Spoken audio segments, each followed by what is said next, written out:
జగన్ని దూషించాలి, ద్వేషించాలి. అదానీ జోలికి వెళ్ళొద్దు. అదానీ పవర్కి సంబంధించినటువంటి దాన్ని క్యాన్సిల్ చేస్తే టోటల్ వ్యవస్థ కొలాప్స్ అవుతుంది. కాబట్టి అదానీ వ్యవహారంలోనేమో పేపర్లలో వార్త రాస్తారు, ప్రభుత్వం మాత్రం ఎట్లాంటి చర్య తీసుకోదు. కానీ పేపర్లో మాత్రం దోచేశారు, దోచిపెట్టారు అన్నటువంటిది రాస్తుంటారు.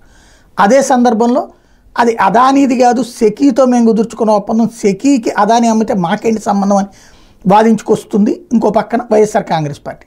తాజాగా వీళ్ళకి ఒక అయాచితమైనటువంటి వరం లభించింది. సెంట్రల్ ఎలక్ట్రిసిటీ అథారిటీ ఇచ్చినటువంటి స్టేట్మెంట్ని హైలైట్ చేశారు. రాష్ట్రంలో విద్యుత్ డిమాండ్ పెరుగుతుందని చెప్పింది ఏపీఆర్సీ. ఆంధ్రప్రదేశ్లో డిమాండ్ ఉంటుందని సెంట్రల్ ఎలక్ట్రిసిటీ అథారిటీ స్పష్టం చేసిందంటూ అందుకు అనుగుణంగానే ఏపీఆర్సీ ఆమోదించిన విద్యుత్ డిమాండ్ ప్రణాళిక లోటు అంచనా వేస్తే ఆ లోటు 22-23లో 2,948 మిలియన్ యూనిట్ లోటు ఉంటుందని, 23-24 9,375, 24-25లో 17,137, 25-26లో 25,726, 26-27లో 35,600, 27-28లో 46,702, 28-29లో 59,229 మిలియన్ యూనిట్లు లోటు ఉంటుందని అంచనా వేస్తే ఈ సిఏ అంచనా ప్రకారం రాష్ట్రంలో విద్యుత్ డిమాండ్ వివరాలు లెక్కేసుకుని అంచనాల ప్రకారం ఈ కొన్నారు తప్పించి మరేమీ లేదు అన్నటువంటి కోణాన్ని సాక్షి ద్వారా హైలైట్ చేసుకొస్తుంది వైఎస్ఆర్ కాంగ్రెస్ పార్టీ.